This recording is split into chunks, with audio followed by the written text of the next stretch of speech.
Give you guys 10 minutes. I think 10 minutes should be okay.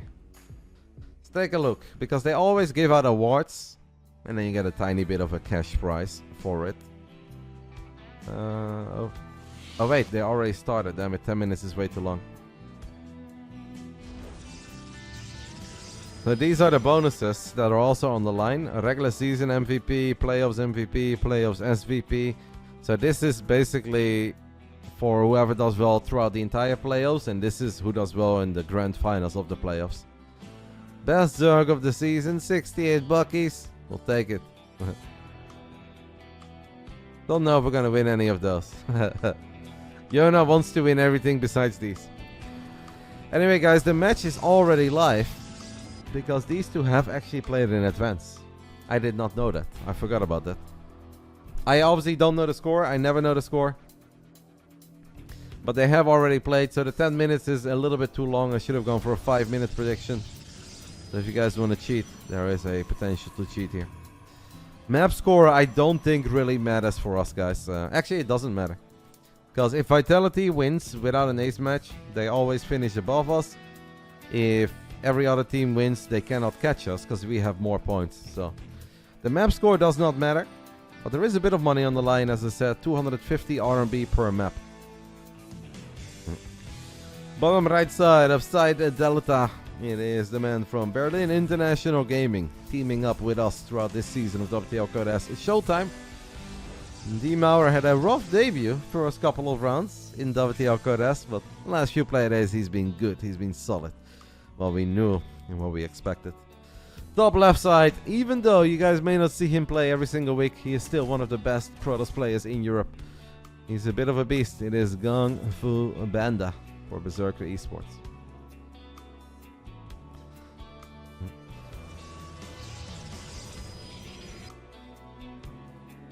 Can you drop the link to the stream? No. It's technically not allowed, even though it's not really a secret, but that is not something that we're supposed to be sharing. But it's okay. It doesn't change anything. They obviously know that the stream lags sometimes, and the moment that it lags, you guys see the channel. It's not a big deal, but they also don't necessarily want to share it everywhere. There's a backup stream as well on YouTube. Sometimes I use Twitch, sometimes I use YouTube. Are there incentives to show facecam in this tourney? Yes, that is what they always request, but since these games have been played earlier, there is no live camera right now. The other two matches were live, this one is not live.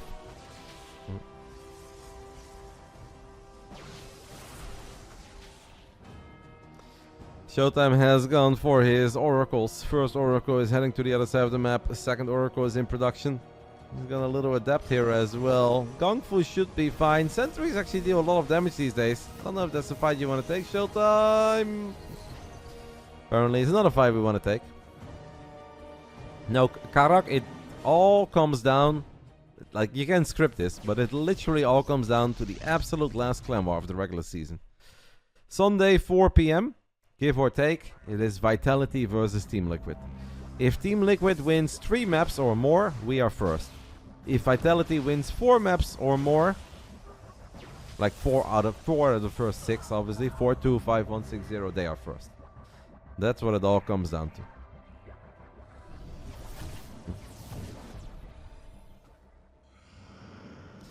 Where's the Roddy excitement? Mate, I've been excited throughout the entire season. In the end, right now, we have done what we had to do. And it doesn't come down to us. It comes down to Team Liquid. And Liquid Club. But also, whether we finish first or second, it doesn't change the goal. The goal is to win the playoffs. Now, it's obviously nice to start in the grand finals. That means that we've already done better than last season. But it doesn't change the goal. The goal is to win the playoffs.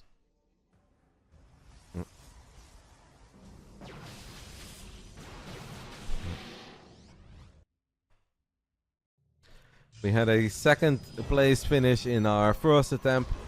We finished third place last year in the second season. So we got the silver medal, we got the bronze medal. I believe there is one missing. And you don't get that by winning the regular season. Oracle is gonna fly over. Perhaps the army. Nope. ShoWTimE's paying attention. Last season we had the same roster but no ShoWTimE. So it was just Trigger, Reynor, Serral, and me, obviously, but I'm only there if something terrible happens to our boys. Other than that, I'm just the coach in the corner. GungFu feels that there's a tiny window that he can find here, and he does grab one Stalker. But ShoWTimE should have enough units. ShoWTimE's blink is done. He's got a shield battery that he can micro back towards. Thank you, Asper matey, for the 48 months. That guy is badass, by the way, Skyskull. I love it, mate. Everybody with their fancy ass glasses, and he just stands there. He's like, I don't need it. ShoWTimE blinks forward, grabs a couple of Stalkers. That's obviously solid. Yeah. Big fan of that dude. Never heard of him before, but big fan. ShoWTimE having a pretty solid game here, even though we didn't find crazy damage with our oracles. And once more, it does not matter to us. But would be nice. We have decided in the beginning of the year as a team, obviously, that all the prize money gets evenly distributed among the 4 players. No matter who wins X amount of games, who loses X amount of games. So it is a tiny bit extra, right? 35 buckies per map. If ShoWTimE does win this 2-0, it's another $16, $17 in the pocket for our boys. We'll take it.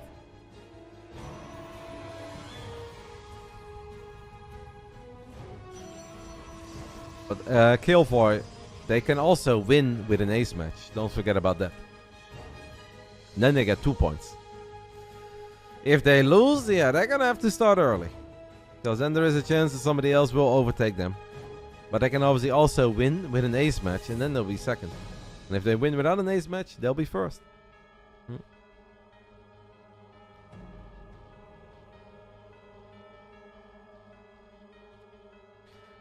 ShoWTimE going up to 4 bases as he's got +1 on the way, and he's starting to take control of the center of the map with all these blink stalkers. Still having one of these oracles alive is obviously always nice. Can drop some stasis trappies. Now GungFu does see it and he guns it down immediately, so I jinxed it. But this game ain't live, so it can't possibly be a caster curse, okay? Huh?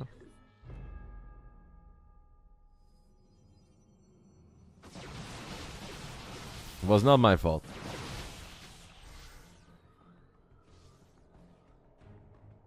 Unless we live in a simulation and they knew I was gonna say this a couple days later.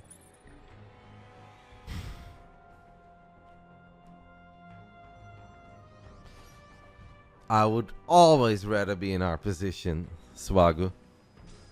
You asking me if I would like anything else other than Reynor, Serral, Trigger, and ShoWTimE along my side? Yeah. That is the modern version of a dream team, baby. We will see how it goes on Sunday, mate. I wish both teams all the best. It's gonna be exciting. I'm gonna be here for it. I'm gonna be watching. I think it's gonna be mega hype. It is nice for WTL as well that they actually saved a great clan war until the very, very end of the season, and it matters.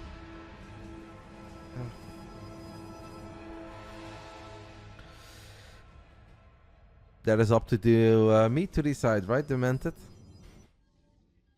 It's way too early to talk about because we don't know what's going to happen between now and a month because the playoffs are over 4 weeks. But by the time that the playoffs are around the corner, I will think very deeply, wisely about it, and I'll talk to the team. GungFu finds a pretty good spot here, guys, as now he's got a superior concave over ShoWTimE. Those force fields are actually very nice. We don't often think about force fields being great in Blink Stalker battles. But yeah, if you just make it impossible for your opponent to get a nice concave, it's actually kind of annoying. A choke point where we didn't know a choke point would exist.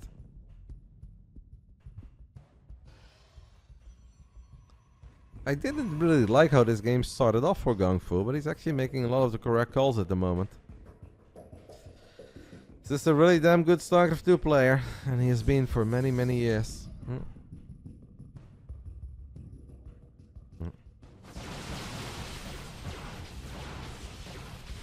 Look at the upgrade timing of +2, guys. perfectly in sync. And they were jumping off a springing board into a pool. I'll give him a gold medal for that. That was beautiful. GunGFu is going to blink forward. He's grabbing more and more units. It is really important for ShoWTimE that they start taking some better fights, because it's not like we are seconds away from having a bunch of Immortals or DTs with blink or Disruptors or anything. No, it's just we're working with the same units. And it kind of feels that GunGFu has been able to take a couple of better fights, but it's the 4 Zealots of ShoWTimE that are somehow just casually killing the entire base.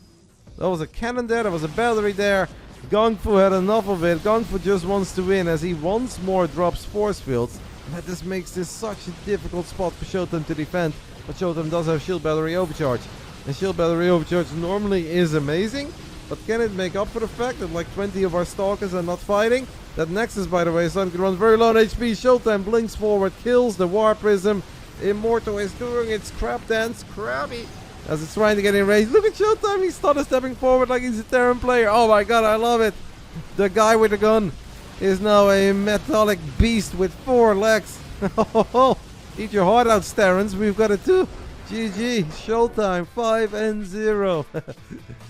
That's cool. I've very rarely seen Stalkers move like that in such a big circle. I had no idea I did that. Must have had like 2 different control groups and just did it really quick. 5-0. GunGFu now had map choice, and apparently he opted to go for Alcyone a couple days ago. Did you miss Serral's match? Yes. A little bit of a throw there at the end. Yeah, it felt that GunGFu was playing really good from, let's say, minute 6 to 9, 6 to 10. And then he just kind of tilted, I have the feeling, when those 4 Zealots show up. You don't normally see 4 Zealots killing a cannon, a battery, a base. GunGFu had enough of it. Just wanted to end it. And it did not work out. Top right side of Alcyone. We are looking at the main base of GunGFuBanDa. Bottom left side. Did he give us the clean sweep, or is it a perfect 5-on-1? Representing Berlin International Gaming and BASILISK this season of the WTL Code S. ShoWTimE. GunGFu has a great smile. He's a character, mate. I have seen GunGFu smile like that once upon a time in Kiev. He was a very happy boy.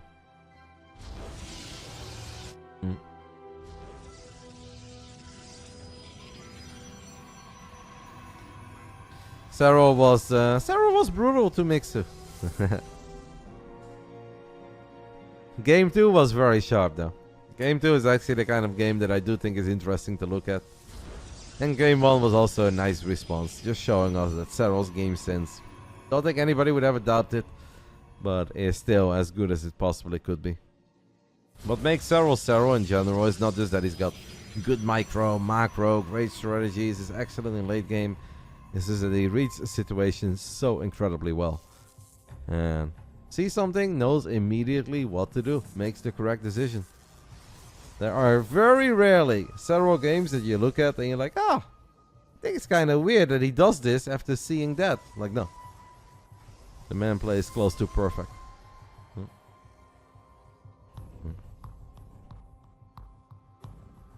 Reynor against Battlebee was a fun best of 2 though. So if you guys missed that, I would absolutely recommend taking a look at those games if you like ZVT. Battlebee played them well. Reynor obviously good too. But Battlebee once more showing us that he is one of the most exciting up-and-coming Terrans in the European scene. We've had a couple and he's been around for a bit obviously at this point, but he's definitely still getting better.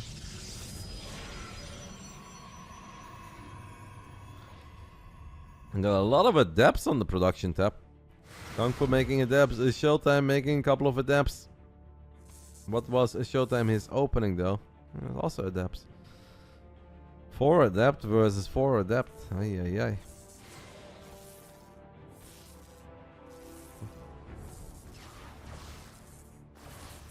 GunGFu goes for the robo. I guess ShoWTimE will do the same because it's a little bit too late to go Stargate at this point. I think if we would have gone Stargate earlier, we would have actually been kind of cooking. But then obviously you have less units. And maybe he couldn't afford a pylon block, Lord knows.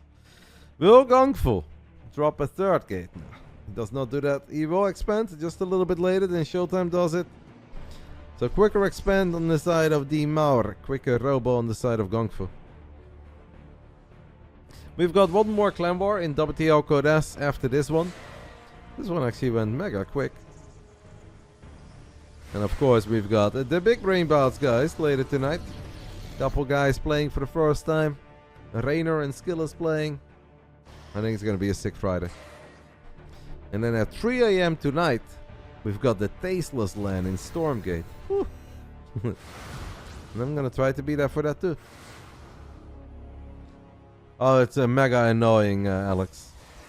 It is mega annoying, but I don't have too many hairs left, so I don't want to mold too much. No, that one, dude, Joey, it does not change anything for us. We only had one mission today, and the one mission was win without an ace match. Get 3 points and put some extra pressure on Vitality. We have done that 5-1, 6-0, does not change anything other than the $35.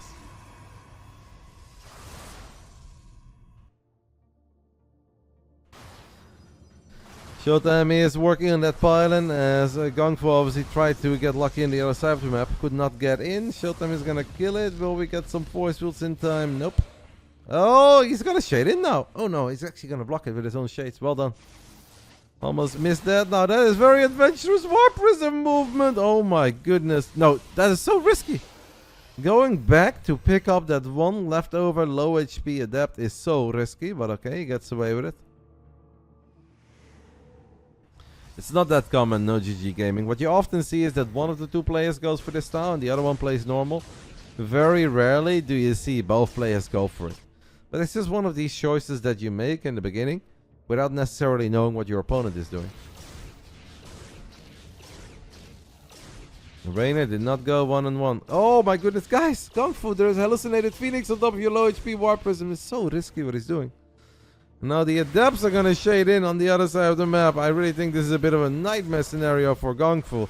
Now GungFu may have dropped that Nexus, but apparently it was one big fake and he never really wanted to use it. Or he just didn't know how to build probes, but he's gonna lose his Warp Prism here. It is inevitable. It's a disaster game for GungFuBanDa. He is not gonna kill all these stalkers. He's not gonna kill the sentries. The Mauer will continue to be strong in the WTL Code S. A bumpy start, guys, to the regular season for ShoWTimE. But I think throughout the second half of the regular season, he was excellent for us. A perfect 6-0. I think it's the second one of the season. 2-0 Reynor, 2-0 Serral, 2-0 ShoWTimE. That means we're gonna have a 5-minute break before we get ready for the second clan war. Well, we can take a look at the standings and whatnot. ShoWTimE did indeed get the 2-0. The boys finished very, very strong. From 0-2 to 9-2. It's great to have Yona back, baby. 9-2. 27 points. So the map score obviously, guys, would normally matter.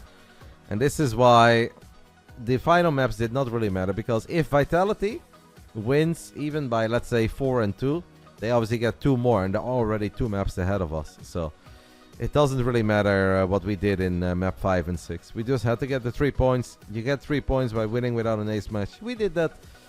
So we're going to finish first or second. That is now set in stone. No one else can catch us.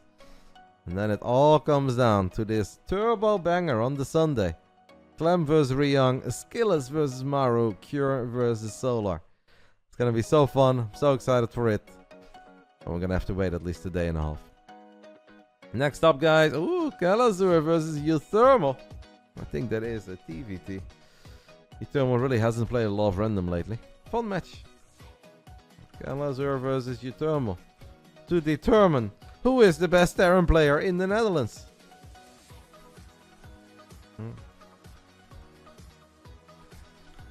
Two very good friends of each other. I'll give you guys 10 minutes. Do you guys believe in Diego representing R8 and of course the Platinum Heroes? Or do you guys believe in Euthermal, who is fighting for Offsite Gaming? Yo, Breba! Long time no see, Breba. Using Serral feels like cheating. I understand why you say that. But it's also important to keep in mind that we've had Serral for the previous 2 seasons of the WTL Codes. And we haven't won it yet. Serral is absolutely amazing. And he's my GOAT. But there are many great Starcraft 2 players out there. And it is not easy to win a team league. With or without Serral. You're definitely going to win a lot of maps with Serral. But winning a team league ain't easy.